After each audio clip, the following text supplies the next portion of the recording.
Hello, good morning. അപ്പോൾ എല്ലാവർക്കും എൻ്റെ പുതിയൊരു വീഡിയോയിലേക്ക് സ്വാഗതം. അപ്പോൾ ഇപ്പോൾ സ്കൂളൊന്നും ഇല്ലാത്ത സമയമായതുകൊണ്ട് നമ്മൾ പതുക്കെയൊക്കെയാണ് എഴുന്നേറ്റ് വരുന്നത്. രാവിലെ മക്കളാരും ആ സമയത്തൊന്നും എഴുന്നേൽക്കുകയില്ല, താമസിച്ചൊക്കെയാണ് എഴുന്നേൽക്കുന്നത്. അപ്പോൾ അതനുസരിച്ച് കാപ്പി കുടിക്കാനും താമസിക്കും. അപ്പോൾ അതുകൊണ്ട് രാവിലെ ഞാൻ പുട്ടും പീസ് കറി ഉണ്ടാക്കാമെന്ന് വിചാരിച്ച് ഞാൻ പീസൊക്കെ തലേദിവസം വെള്ളത്തിയിട്ടുണ്ടായിരുന്നു. അപ്പോൾ രാവിലെ എഴുന്നേറ്റ് വന്നപ്പോൾ ഞാൻ വിചാരിച്ച് നമുക്ക് പുട്ടുണ്ടാക്കണ്ട, ഇടിയപ്പം ഉണ്ടാക്കാമെന്ന് വിചാരിച്ച് ഇടിയപ്പത്തിനുള്ള മാവൊക്കെ ഞാൻ കുഴച്ച് വെച്ചിട്ടുണ്ടായിരുന്നു. അപ്പോൾ കുഴച്ച് വെച്ചപ്പോഴത് ഇത്തിരി കൂടുതലായിപ്പോയേ. അപ്പോൾ ഞാനത് ഓർത്തുണ്ടാക്കി വെച്ചേക്കാം, നമുക്ക് രാത്രിയാണെങ്കിലും കഴിക്കാമല്ലോ. അപ്പോൾ അത് പൊടി നനച്ചതെടുത്ത് ഫ്രിഡ്ജിൽ വെച്ചേച്ച് കഴിഞ്ഞാൽ പിന്നെ അത് ചിലപ്പോൾ മറന്നു പോവുകയൊക്കെ ചെയ്യുവേ. ഇവിടെ എൻ്റെ കാര്യം അങ്ങനെയൊക്കെയാണ്, മറന്നു പോകും മിക്കവാറും അങ്ങനെയൊക്കെ വെക്കുമ്പോഴൊക്കെ. അപ്പോൾ ഞാൻ വിചാരിച്ചത് ഇടിയപ്പമായിട്ട് ഉണ്ടാക്കി വെച്ച് കഴിഞ്ഞാൽ നമുക്ക് അത് രാത്രി കഴിക്കാമല്ലോ. അപ്പോൾ ചോറ് ഇല്ലെങ്കിലും കുഴപ്പമൊന്നുമില്ല ഇവിടെ. അപ്പോൾ ഉച്ചയ്ക്ക് മീൻകറിയൊക്കെ ഉണ്ടെങ്കിൽ ആ മീൻകറിയും കൂട്ടി കഴിക്കും കേട്ടോ. രാവിലെയൊക്കെ മീൻകറി കൂട്ടി ഒന്നും കഴിക്കാറില്ല. വൈകിട്ടൊക്കെ നമുക്ക് ഇടിയപ്പത്തിൻ്റെ കൂടെയൊക്കെ നമ്മൾ മീൻകറിയൊക്കെ കൂട്ടും. അപ്പോൾ അതുകൊണ്ട് അങ്ങനെ പിന്നെ കഴിക്കാമല്ലോ എന്ന് വിചാരിച്ച് ഞാൻ ഇടിയപ്പം മുഴുവനും ഉണ്ടാക്കിയെടുക്കുന്നുണ്ട്. അപ്പോൾ അതൊരു 2-3 പ്രാവശ്യം ഉണ്ടാക്കിയപ്പോഴാണത് നമ്മുടെ ഇടിയപ്പത്തിൻ്റെ പിന്നെ ജോലിയൊക്കെ കഴിഞ്ഞത്. അപ്പോൾ ഇതിനിടയ്ക്ക് ഞാൻ പീസും കൂടി നമ്മൾ വേവിച്ച് വെച്ചിട്ടുണ്ടായിരുന്നു. അപ്പോൾ അത് വേവിച്ച് വെച്ച് കഴിഞ്ഞ് നമുക്ക് പെട്ടെന്നൊന്ന് മസാല കറിയാക്കിയാൽ മതി. തേങ്ങ അരയ്ക്കാതെ ആകുമ്പോൾ നമുക്കതൊന്ന് വേവിച്ച് വെച്ച് കഴിഞ്ഞാൽ നമുക്ക് എളുപ്പമാണല്ലോ നമ്മുടെ ജോലി. അപ്പോൾ ഇതിനിടയ്ക്ക് നമ്മളതുകൊണ്ട് അതും കൂടി വേവിച്ച് വെച്ചിട്ടുണ്ടായിരുന്നു. അപ്പോൾ അതിന് ശേഷം നമുക്ക് കറി ഉണ്ടാക്കാമെന്ന് വിചാരിച്ച് ഇതിൻ്റെ കൂടെ തന്നെ നമ്മൾ ചട്ടി നമ്മൾ ചൂടാക്കാൻ വെച്ചിട്ടുണ്ടായിരുന്നു. അപ്പോൾ ആ ചട്ടിയിലേക്ക് നമ്മൾ എണ്ണ ഒഴിച്ച് കൊടുക്കുകയാണ്. എണ്ണ ഒഴിച്ച് കൊടുത്തു കഴിയുമ്പോൾ നമുക്കതിനകത്തേക്ക് കടുക് ഇട്ട് പൊട്ടിയതിന് ശേഷം പിന്നെ നമുക്ക് ചേർക്കാനുള്ള പൊടികൾ ചേർക്കുകയാണ്. അത് മല്ലിപ്പൊടി, മുളക് പൊടി, അതുപോലെ തന്നെ ഗരം മസാല ചേർക്കും. ഇത്തിരി കുരുമുളക് പൊടിയും കൂടി ചേർത്ത് ചിക്കൻ മസാലയും കൂടി ചേർത്ത് കഴിഞ്ഞാൽ ഇത്രയും നമ്മൾ പൊടി ചേർക്കുന്നുണ്ട്. അപ്പോൾ അതും കൂടി നമ്മളൊരു പച്ചമണമൊക്കെ മാറിക്കഴിയുമ്പോൾ നമ്മുടെ വേവിച്ച് വെച്ചിരിക്കുന്ന ഗ്രീൻ പീസും കൂടി അതിനകത്തേക്ക് ചേർത്ത് കൊടുക്കുകയാണ്. നമ്മുടെ ആവശ്യത്തിന് നമുക്ക് ഗ്രേവി വേണമെങ്കിൽ അതിനകത്ത് വെള്ളമൊക്കെ ചേർക്കാം. അപ്പോൾ അങ്ങനെ ഞാൻ ആവശ്യത്തിന് വെള്ളമൊക്കെ ചേർത്ത് ഗ്രേവിയാക്കി. ഇപ്പോൾ തേങ്ങ അരച്ച് കഴിഞ്ഞാൽ നമുക്ക് കറി കൂടുതലായിപ്പോവും. അപ്പോൾ അതുകൊണ്ടാണ് ഞാനിങ്ങനെ മസാലയായിട്ട് മാത്രം വയ്ക്കുന്നത്. അപ്പോൾ അതാവുമ്പോൾ മിച്ചമൊന്നും അങ്ങനെ വരാറില്ല. അപ്പോൾ അതുകൊണ്ട് നമ്മൾ അത് നമ്മുടെ ഗ്രേവിക്ക് അനുസരിച്ച് വെള്ളമൊക്കെ ചേർത്ത് നമ്മളൊന്ന് ഇളക്കിയതിന് ശേഷം അത് നമ്മളൊന്ന് നന്നായിട്ട് തിളപ്പിച്ചെടുത്ത് നമുക്ക് സ്റ്റൗ ഓഫ് ചെയ്യാം. അപ്പോൾ ഞങ്ങളുടെ ഇതൊക്കെ കഴിഞ്ഞ് ഞങ്ങളുടെ കാപ്പി കുടിയൊക്കെ കഴിഞ്ഞിട്ടുണ്ടായിരുന്നു ആ സമയത്ത്. അപ്പോൾ ആ സമയത്ത് പിന്നെ നമ്മുടെ കാപ്പിയൊക്കെ കുടി കഴിയുമ്പോൾ നമ്മൾ ഇടയ്ക്ക് വല്ലപ്പോഴും ഒക്കെ തണ്ണിമത്തനൊക്കെ മേടിക്കാറുണ്ട്. അപ്പോൾ അതൊക്കെ ഒന്ന് ജ്യൂസ് അടിച്ച് വെച്ചിട്ടുണ്ടായിരുന്നു. അപ്പോൾ അതും ഇടയ്ക്കെന്നൊക്കെ ഇപ്പോൾ ചൂടിനൊക്കെ നമുക്കത് കുടിക്കാനൊക്കെ തോന്നുമല്ലോ നമുക്ക്. അപ്പോൾ അങ്ങനെ വല്ലപ്പോഴും ഒക്കെ മേടിച്ച് വെച്ച് അങ്ങനെ കുടിക്കാറുണ്ട്. അപ്പോൾ അതിന് ശേഷം ഉച്ചയ്ക്ക് നമ്മൾ മീൻ പറഞ്ഞിട്ടുണ്ടായിരുന്നു, അതും കൊണ്ടുവന്നു. കേരയാണെന്ന് കിട്ടിയത്. അപ്പോൾ അതും ഒരു അച്ചിങ്ങ തോരനും കൂടി ഉണ്ടാക്കാമെന്ന് വിചാരിച്ച് ഞാൻ മീൻ കിട്ടിയതൊക്കെ ഒന്ന് വാഷ് ചെയ്ത് വെച്ചിട്ടുണ്ടായിരുന്നു. പിന്നെ അച്ചിങ്ങയും കൂടി കഴുകിയൊക്കെ വെച്ചിട്ടുണ്ട്. അപ്പോൾ മീൻ കറിക്ക് വേണ്ടിയിട്ട് ഞാൻ ചട്ടി ചൂടാക്കിയതിന് ശേഷം അതിനകത്തേക്ക് അല്പം ഉലുവ ചേർത്ത് കൊടുക്കുന്നുണ്ട്. പിന്നെ അതുകൂടാതെ ഒരല്പം കടുകും കൂടി ചേർത്ത് കൊടുക്കുന്നുണ്ട്.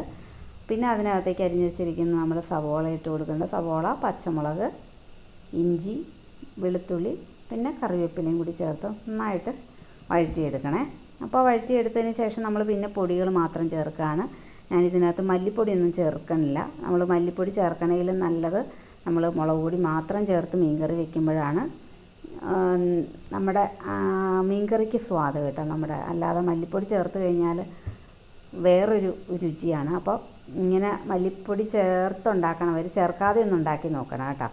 അപ്പോൾ നമ്മൾ 2 എരിവുള്ള മുളക് പൊടിയും ചേർക്കും, അതുപോലെ തന്നെ കാശ്മീരി ചില്ലി കൂടി ചേർക്കും.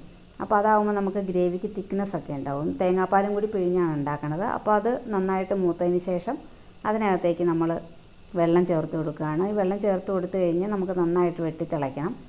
അപ്പോൾ ഈ സമയത്ത് നമുക്ക് ഇതിനകത്തേക്ക് ഉപ്പ് ചേർത്ത് കൊടുക്കാം, ആവശ്യത്തിന് പുളിയും കൂടി ചേർത്ത് കൊടുത്തിട്ട് നന്നായിട്ട് വെട്ടി തിളയ്ക്കാനായിട്ടൊന്ന് നമ്മളൊന്ന് മൂടി വെച്ച് അതൊന്ന് തിളപ്പിച്ചെടുക്കണം. ഈ തിളച്ച് കഴിഞ്ഞാൽ നമ്മുടെ മീനുള്ളത് നമുക്കിതിനകത്തേക്ക് ചേർത്ത് കൊടുക്കാം.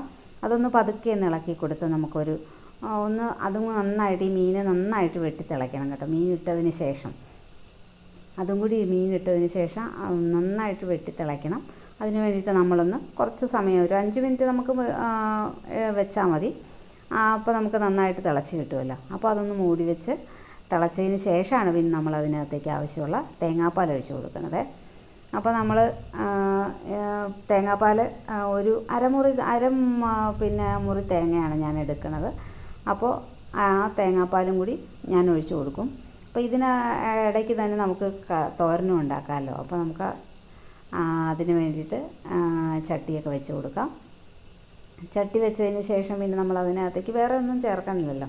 നമ്മൾ അരിഞ്ഞ് വെച്ചിരിക്കുന്ന ഈ അച്ചിങ്ങ കടുകിട്ട് പൊട്ടിയതിന് ശേഷം നമ്മൾ അച്ചിങ്ങയും കൂടി ചേർത്ത് അതിനകത്ത് ആവശ്യമുള്ള ഉപ്പും കറിവേപ്പിലയും കൂടി ചേർത്ത് നമുക്കൊന്ന് നന്നായിട്ട് വഴറ്റിയെടുക്കാം.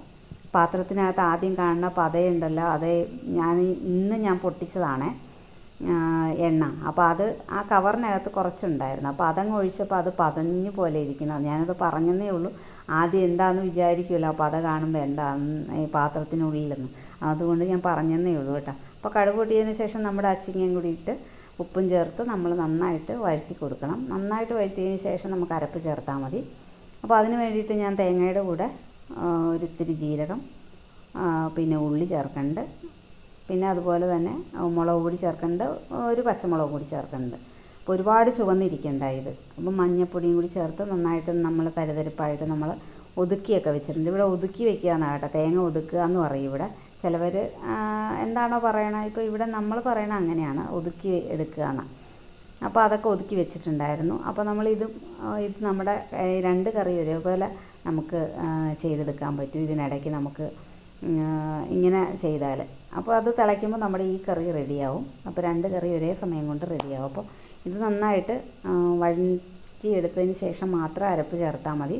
അരപ്പൊന്ന് പതുക്കെ അതിൻ്റെ പച്ചമണം മാറിയാൽ മതിയല്ലോ. അല്ലെങ്കിൽ ഒരുപാട് ഡ്രൈ ആയി പോയി കഴിഞ്ഞാൽ നമുക്ക് തോരൻ കറിക്ക് എനിക്ക് ഒരു ഇഷ്ടമില്ല കേട്ടോ. അങ്ങനെ ഒത്തിരി വെള്ളത്തിൻ്റെ അംശം പോലെ നമുക്ക് തോന്നും. വെള്ളം ഒഴിക്കണില്ല കേട്ടോ, എന്നാലും അങ്ങനെ നമ്മുടെ കറിയൊക്കെ റെഡി ആയിട്ടുണ്ടത്. അപ്പോൾ ഇതിനിടയ്ക്ക് നമ്മുടെ ഈ തോരനും റെഡിയായി, നമ്മുടെ മീൻകറി റെഡി ആയിട്ടുണ്ട്. അപ്പോൾ ഇത്രയേ ഉള്ളൂ കേട്ടോ ഇന്നത്തെ എൻ്റെ അടുക്കളയിലെ കാര്യങ്ങളൊക്കെ. അപ്പം എൻ്റെ വീഡിയോ ഇഷ്ടപ്പെട്ടിട്ടുണ്ടെന്ന് വിചാരിക്കുന്നു. ഇഷ്ടപ്പെട്ടിട്ടുണ്ടെങ്കിൽ ഒന്ന് ലൈക്ക് ചെയ്യുക, അതുപോലെ തന്നെ ഷെയർ ചെയ്യുക. സബ്സ്ക്രൈബ് ചെയ്യാത്തവരുണ്ടെങ്കിൽ ഒന്ന് സബ്സ്ക്രൈബ് ചെയ്തൊന്ന് സപ്പോർട്ട് ചെയ്യണം. അപ്പോൾ അടുത്ത വീഡിയോയുമായി കാണുന്നവരെ എല്ലാവർക്കും ടാറ്റാ.